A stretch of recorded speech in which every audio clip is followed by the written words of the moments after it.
ആർജിയാണ് നമ്മൾ ഫൈനലി വീട്ടിലെത്തി. സമയം ഇപ്പം ഏകദേശം 12:30 നമുക്കിനി ഭക്ഷണം കഴിച്ചിട്ട് കിടക്കാതെ പ്ലാൻ ചെയ്യണം. രാവിലെ ഇനിയിപ്പോൾ നമുക്ക് നാളെ പറ്റിയ നേരത്തെ പണിക്കിറങ്ങാൻ പ്ലാൻ ചെയ്യണം. മെയിനായിട്ട് നാളെ രാവിലെ നേരത്തെ ഇറങ്ങി പണിക്കിറങ്ങി കഴിഞ്ഞാൽ നമുക്ക് മറ്റന്നാളെ പറ്റിയാൽ ഈ പ്രാവശ്യമെങ്കിലും ശനി ഞായറും തിരുവനന്തപുരത്ത് വരണമെന്നൊരു പ്ലാനിലാണ്. നടക്കുമെന്നൊന്ന് നോക്കാം. നമുക്ക് ഫുഡ് തന്നെ കഴിക്കാം. അപ്പോൾ കൈസ് നിഷ് ഭക്ഷണം കഴിച്ചു തുടങ്ങി. ചോറുണ്ട്, സാമ്പാറുണ്ട്, പിന്നെ ചിക്കൻ കറി തീർന്ന് കുറച്ച് 2 വർഷം ചിക്കൻ ഉണ്ട്, അതുപോലെ കഴിക്കാം. പിന്നെ മീൻ വറുത്തതുണ്ട്. ഇപ്പോൾ നിഷുള്ള മീൻ വറുത്തും ചോറും സാമ്പാറും കഴിച്ചുകൊണ്ടിരിക്കുകയാണ്. ചിക്കൻ കറി 2 എടുത്തിട്ടുണ്ട്. ഞാൻ ഫുഡ് കഴിച്ചുകൊണ്ടേ നമ്മളിന്നിപ്പോൾ ഫുഡ് കഴിക്കുമ്പോൾ സമയത്ത് 12 മണി 12:30 കയ്യിൽ നിഷു ഇന്ന് എപ്പോൾ കഴിച്ചിട്ട് എപ്പോൾ കിടക്കാനാണ്. രാവിലെ നേരത്തെ എണീക്കണം കേട്ടോ. നാളെ നേരത്തെ എണീക്കണ്ടോ? നമുക്ക് നാളെ പണിക്കിറങ്ങാനാണ് രാവിലെ കേട്ടോ. നമ്മൾ നാളെ ഒരു 12 മണിക്ക് മുമ്പ് ഇന്ന് ഇറങ്ങിയപ്പോഴത്തേന് ഇറങ്ങാനുള്ള പ്ലാൻ ചെയ്യണത്. അപ്പോൾ നമുക്ക് ഇച്ചിരി കൂടുതൽ ഓടാൻ പറ്റില്ല. ആ ഒരു പ്ലാനിലാണ്. നാളെ ഓർഡറും കുറവാണ്, വളരെ ഷോറുമാണ്. ഇപ്പം ഞാൻ ഭക്ഷണം കഴിക്കട്ടെ കേസ്.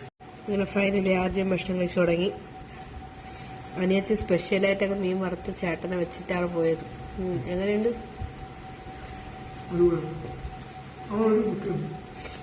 കുക്കിങ് ഭയങ്കര ഇഷ്ടമാണ്. ആള് ഇടയ്ക്കിടയ്ക്ക് കണ്ടുപിടുത്തങ്ങൾ നടത്തുന്ന ആളാണ്. എന്നെ പോലെ തന്നെ കണ്ടുപിടുത്തത്തിന്റെ ആളാണ്. അപ്പൊ ആഴ്ച കഴിക്കട്ടെ കണ്ടുപിടുത്തങ്ങൾ.